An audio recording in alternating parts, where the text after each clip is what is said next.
physician. Sometimes in politics, you are also doing neurosurgeries. And all the young aspiring students, members of family, academicians, people associated with this entire exercise today. I congratulate each and every one of you, especially Dilip ji, because he's passionate about young people. This is not his first try.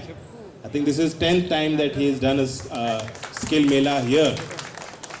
तो ये अपने धरती के प्रति समर्पित हैं, ऊर्जावान नौजवानों को बढ़ाने के लिए प्रयासरत हैं. मैं उनको शुभकामनाएं देता हूं. See, Sridhar ji very aptly spoke about a number of issues. He touched upon the fact that we are in our country, a large number of our young people are underemployed. This is a feature of the Indian economy, not now, it has been a long-term feature, even in agriculture, in rural areas. Chaudhary Charan Singh actually wrote about the, disguised employment, which is the underemployment. And even today, when there's a government post that is advertised, you find that MBAs are now trying for fourth class employment.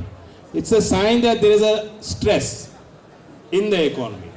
We have to recognize that. Also, there's a large number of young people who are under the NEET statistic.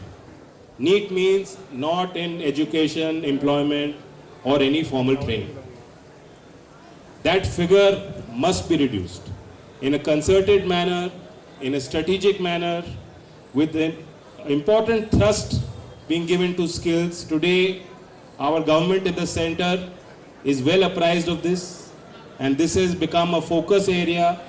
I have been given the honor of handling this very important ministry portfolio, and also the fact that I have been given education, the charge of education in schools alongside skills. It is just illustrating that today you cannot look at skills in isolation. National education policy says that we must look at education and skills in a 360 degrees. I congratulate the state government of Telangana on the initiative they are taking. Yesterday I had a long discussion with the Honorable Chief Minister. As Sridhar ji was explaining, the Skill University initiative is a very good initiative. It will also hopefully target the fact that skilling for young people has to be made aspirational. It is not that it's the last option. Oh, I have not got a job, what do I do? Okay, let me do skill. Let me do short-term training. No, it must be made aspirational.